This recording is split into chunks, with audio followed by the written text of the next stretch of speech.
9 ദിവസത്തെ ജയിൽവാസത്തിനൊടുവിൽ ആശ്വാസമായി ഛത്തീസ്ഗഡിൽ അറസ്റ്റിലായ മലയാളി കന്യാസ്ത്രീകൾക്ക് ജാമ്യം. സിസ്റ്റർ വന്ദന ഫ്രാൻസിസ്, സിസ്റ്റർ പ്രീതി മേരി എന്നിവർക്ക് ബിലാസ്പൂരിലെ NIA കോടതിയാണ് ഉപാധികളോട് ജാമ്യം അനുവദിച്ചത്. ജാമ്യത്തെ ഛത്തീസ്ഗഡ് സർക്കാർ എതിർത്തില്ല. കന്യാസ്ത്രീകൾക്ക് ജാമ്യം ലഭിച്ചതിൽ ആശ്വാസം പങ്കിട്ട കുടുംബം. കേസ് പൂർണ്ണമായും റദ്ദാക്കണം. എല്ലാവരുടെയും പരിശ്രമം കൊണ്ടാണ് ജാമ്യം ലഭിച്ചതെന്ന് അറസ്റ്റിലായ സിസ്റ്റർ വന്ദനയുടെ സഹോദരൻ ചെറിയാൻ മാത്യു. കേസ് പൂർണ്ണമായും പിൻവലിക്കണമെന്ന് സിസ്റ്റർ പ്രീതി മേരിയുടെ കുടുംബം. നിയമ പോരാട്ടത്തിൽ പിന്തുണ നൽകിയ ജനപ്രതിനിധികൾ ഉൾപ്പെടെയുള്ളവർക്ക് കുടുംബം നന്ദി അറിയിച്ചു. സിസ്റ്റർ വന്ദനയുടെ കുടുംബവും ജാമ്യം ലഭിച്ചതിൽ സന്തോഷം അറിയിച്ചു.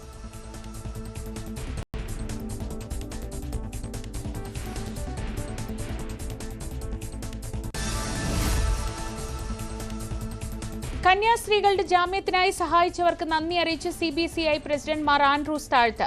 രാഷ്ട്രീയ വ്യത്യാസമില്ലാതെ എല്ലാവരും പരിശ്രമിച്ചു. എത്രയും വേഗം കേസ് റദ്ദാക്കണം. ന്യൂനപക്ഷ അവകാശങ്ങളും മതസ്വാതന്ത്ര്യവും സംരക്ഷിക്കപ്പെടണമെന്നും തീവ്രവാദ ഗ്രൂപ്പുകൾ നിരോധിക്കപ്പെടണമെന്നും മാർ ആൻഡ്രൂസ് താഴ്ത്ത്.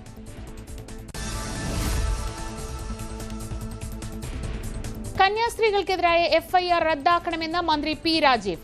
ആർക്കെതിരെയും എപ്പോൾ വേണമെങ്കിലും ഈ നിയമങ്ങൾ ഉപയോഗിക്കപ്പെട്ടേക്കാം. വലിയ പ്രതിരോധം ആവശ്യമാണെന്നും മന്ത്രി.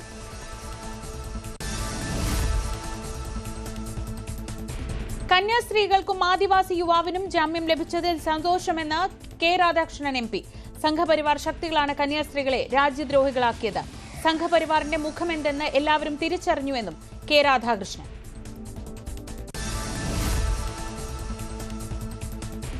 ചെയ്യാത്ത കുറ്റത്തിനാണ് കന്യാസ്ത്രീകൾ ജയിലിൽ കിടന്നതെന്നും ഇനി ആവർത്തിക്കാതിരിക്കാനുള്ള നടപടി ഉണ്ടാകണമെന്നും പ്രതിപക്ഷ നേതാവ് VD സതീശൻ. ജാമ്യം നൽകരുതെന്നാണ് പ്രോസിക്യൂഷൻ ഇന്നും ആവശ്യപ്പെട്ടത്. നിയമ പോരാട്ടത്തിന് കോൺഗ്രസിന്റെ പിന്തുണയുണ്ടാകുമെന്നും സതീശൻ.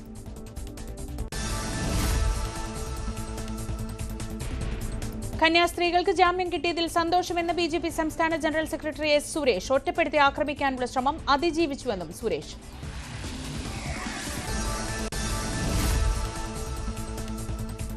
നിർബന്ധിത മതപരിവർത്തനം ആരോപിച്ച് മലയാളി പാസ്റ്റർക്കെതിരെ രാജസ്ഥാനിൽ ജാമ്യമില്ലാ വകുപ്പ് ചുമത്തി കേസ്. രാജസ്ഥാൻ പോലീസ് കേസെടുത്തത് ഇടുക്കി കട്ടപ്പന സ്വദേശിയായ തോമസ് ജോർജിനെതിരെ. പ്രാർത്ഥനയ്ക്കിടെ പള്ളി പൊളിക്കാൻ ബജ്രംഗ് ദൾ RSS പ്രവർത്തകർ JCBയുമായി എത്തിയെന്നും പാസ്റ്റർ തോമസ് ജോർജ്.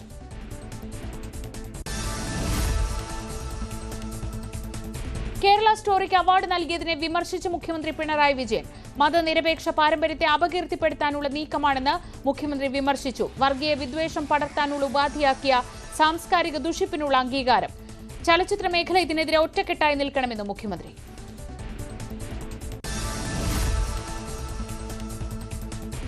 സംസ്ഥാനത്ത് സിനിമാ നയം രൂപീകരിക്കുന്നതിനുള്ള ഫിലിം കോൺക്ലേവിന് തിരുവനന്തപുരത്ത് തുടക്കം. മലയാള സിനിമയുടെ സർവ്വതല സ്പർശിയായ വളർച്ചയ്ക്കും വികാസത്തിനുമായാണ് ചലച്ചിത്ര നയം രൂപീകരിക്കുന്നതെന്ന് കോൺക്ലേവ് ഉദ്ഘാടനം ചെയ്ത മുഖ്യമന്ത്രി പിണറായി വിജയൻ. കേരളത്തെ മികച്ച സിനിമാ സൗഹൃദ സംസ്ഥാനമാക്കുകയാണ് ലക്ഷ്യമെന്ന് മന്ത്രി സജി ചെറിയാൻ വ്യക്തമാക്കി. മോഹൻലാൽ, സുഹാസിനി മണിരത്നം തുടങ്ങിയവർ ഉദ്ഘാടന സമ്മേളനത്തിൽ മുഖ്യാതിഥികളായി.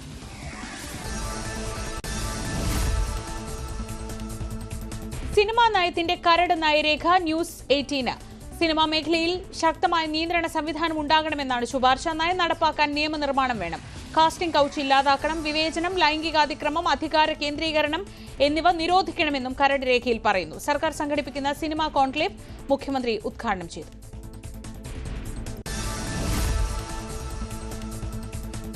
അമ്മ തെരഞ്ഞെടുപ്പിന് മുന്നോടിയായി സിനിമാ ലോകത്ത് വിവാദങ്ങൾ മുറുകുന്നു. ജനറൽ സെക്രട്ടറി സ്ഥാനാർത്ഥി കുക്കു പരമേശ്വരന്റെ കൈവശമുണ്ടെന്ന് പൊന്നമ്മ ബാബു പറഞ്ഞ മെമ്മറി കാർഡിൽ എന്താണെന്ന ചർച്ചയാണ് സജീവം. സൂപ്പർ താരങ്ങൾക്കെതിരായ തെളിവുകളാണെന്ന് ഒരു വിഭാഗം. ഹേമ കമ്മിറ്റി റിപ്പോർട്ടിൽ ഉണ്ടെന്ന് പ്രചരിപ്പിക്കപ്പെട്ട പേരുകളെ ചൊല്ലിയും താരങ്ങൾക്കിടയിൽ ചർച്ചയും വിവാദവും ചൂടുപിടിക്കുകയാണ്.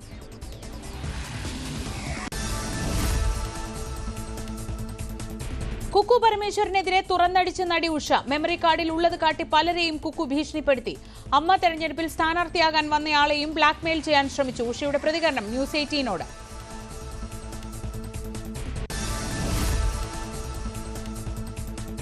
ചേർത്തല ജൈനമ്മ തിരോധാനത്തിൽ പ്രതി സെബാസ്റ്റ്യൻ ജൈനമ്മയുടെ സ്വർണം തനിക്ക് വിറ്റു എന്ന് സ്ഥിരീകരിച്ച് ജ്വല്ലറി ഉടമ.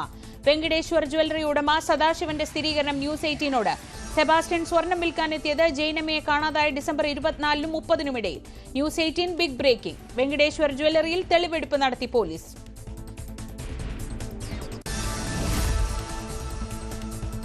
ചേർത്തലയിലെ സ്ത്രീകളുടെ തിരോധാനത്തിൽ ഓരോ ദിവസവും പുറത്തുവരുന്നത് പുതിയ വിവരങ്ങൾ. ചേർത്തലയിൽ ഇന്ന് മറ്റൊരു സ്ത്രീയെ കൂടി കാണാതായതായി പരാതി. തിരുവിഴ സ്വദേശി സിന്ധു എന്ന ബിന്ദുവിനെ കണ്ടെത്താൻ പോലീസ് അന്വേഷണം തുടങ്ങി. മകളുടെ വിവാഹത്തിന് 2 മാസം ശേഷിക്കെ അമ്പലത്തിലേക്ക് പോയ ബിന്ദു തിരികെ വന്നില്ലെന്ന് ബന്ധുക്കൾ.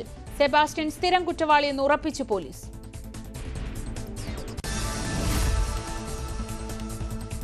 ധർമ്മസ്ഥല കൂട്ടക്കൊലപാതകത്തിൽ പരാതി പിൻവലിക്കാൻ സാക്ഷിയായ ശുചീകരണ തൊഴിലാളിയെ ഭീഷണിപ്പെടുത്തിയെന്ന ആരോപണം. പരാതി SIT അംഗം മഞ്ജുനാഥ ഗൌഡയ്ക്കെതിരെ പരാതിയില്ലെന്ന് സാക്ഷിയെ ഭീഷണിപ്പെടുത്തി വീഡിയോ ചിത്രീകരിച്ചെന്ന ഉന്നത ഉദ്യോഗസ്ഥർക്ക് മുന്നിൽ പരാതിയുമായി ബന്ധുക്കൾ.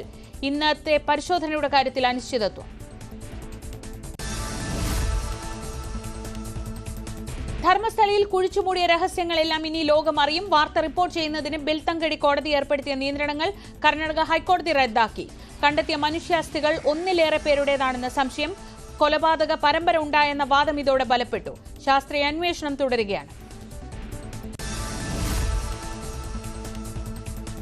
കോഴിക്കോട് പശുക്കടവിൽ വീട്ടമ്മയുടെ മരണം ഷോക്കേറ്റത് മൂലമെന്ന സ്ഥിരീകരണം.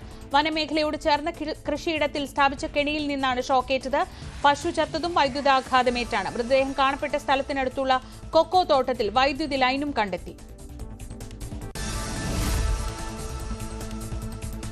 നിമിഷപ്രിയയുടെ മോചനം ചർച്ച ചെയ്യാൻ ആക്ഷൻ കൌൺസിലിന് യമനിലേക്ക് പോകാൻ അനുമതിയില്ല.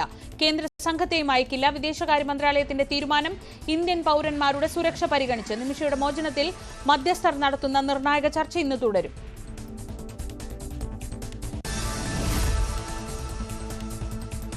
തിരുവനന്തപുരം മെഡിക്കൽ കോളേജിലെ ഉപകരണക്ഷാമം പുറത്തറിയിച്ച ഡോക്ടർ ഹാരിസിനെതിരെ വൈകാതെ തന്നെ നടപടി ഉണ്ടാകുമെന്ന് സൂചന. ആരോഗ്യ വകുപ്പിന്റെ നീക്കത്തിന് പിന്നിൽ ഹാരിസിന്റെ പ്രസ്താവനകൾ ദോഷം ചെയ്തെന്ന വിലയിരുത്തൽ. നടപടിയെടുത്താൽ അംഗീകരിക്കില്ല എന്ന നിലപാടിൽ ഉറച്ചു KGM-CTA. ഉപകരണങ്ങൾ കാണാതായെന്ന വിദഗ്ധ സമിതി റിപ്പോർട്ടിൽ പോലീസിനെ കൊണ്ട് അന്വേഷണത്തിന് നീക്കം. റിപ്പോർട്ട് ഡോക്ടർ ഹാരിസ് തള്ളി. ഒരു ഉപകരണവും കാണാതായിട്ടില്ലെന്ന് ആരോഗ്യമന്ത്രിക്ക് മറുപടി. നടൻ കലാഭവൻ നവാസിന് വിട. ചോറ്റാനിക്കരയിലെ ഹോട്ടലിൽ മരിച്ച നിലയിൽ കണ്ടെത്തിയ നടന്റെ മൃതദേഹം പോസ്റ്റ്മോർട്ടത്തിന് ശേഷം ബന്ധുക്കൾക്ക് വിട്ടു നൽകി. വൈകിട്ട് 6 മണിക്ക് ആലുവ ടൗൺ ജുമാ മസ്ജിദിലാണ് ഖബറടക്കം. ഹൃദയാഘാതമാണ് മരണകാരണമെന്ന് നിഗമനം. അസ്വാഭാവിക മരണത്തിന് പോലീസ് കേസെടുത്തു. നവാസിന്റെ അപ്രതീക്ഷിത വിയോഗത്തിന്റെ ഞെട്ടലിൽ കലാകേരളം.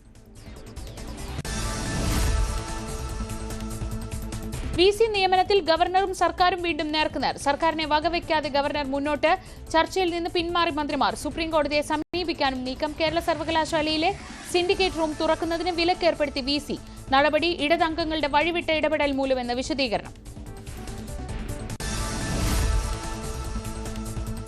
തിരുവനന്തപുരം ആറ്റിങ്ങലിൽ ഓടിക്കൊണ്ടിരുന്ന കാറിന് തീപിടിച്ചു. മാമം ചന്തയ്ക്ക് സമീപത്ത് കാറിന്റെ മുൻഭാഗത്തു നിന്ന് തീയും പുകയും ഉയരുകയായിരുന്നു. ഇതോടെ യാത്രക്കാരായ റോമിനും ഇന്ദിരയും പുറത്തിറങ്ങി. അത്ഭുതകരമായാണ് ഇവർ രക്ഷപ്പെട്ടത്. തുടർന്ന് ഫയർഫോഴ്സ് എത്തി തീയണച്ചു.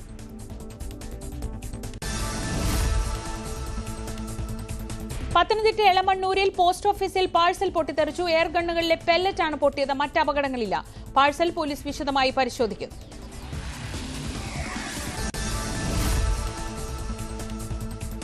ആറന്മുളയിലെ പെയ്ഡ് വള്ളസദ്യയിൽ നിന്ന് പിന്മാറി തിരുവിതാംകൂർ ദേവസ്വം ബോർഡ്. നടപടി ക്ഷേത്രത്തിനുള്ളിൽ ബോർഡ് വള്ളസദ്യ നടത്തുന്നത് ആചാര ലംഘനമാണെന്ന പള്ളിയോട് സേവാ സമിതിയുടെ ആരോപണത്തിന്റെ അടിസ്ഥാനത്തിൽ എതിർപ്പുയർത്തി ഹിന്ദു സംഘടനകൾ. ബുക്ക് ചെയ്തവർക്ക് പണം തിരികെ നൽകാൻ തിരുവിതാംകൂർ ദേവസ്വം ബോർഡ് യോഗത്തിൽ തീരുമാനം.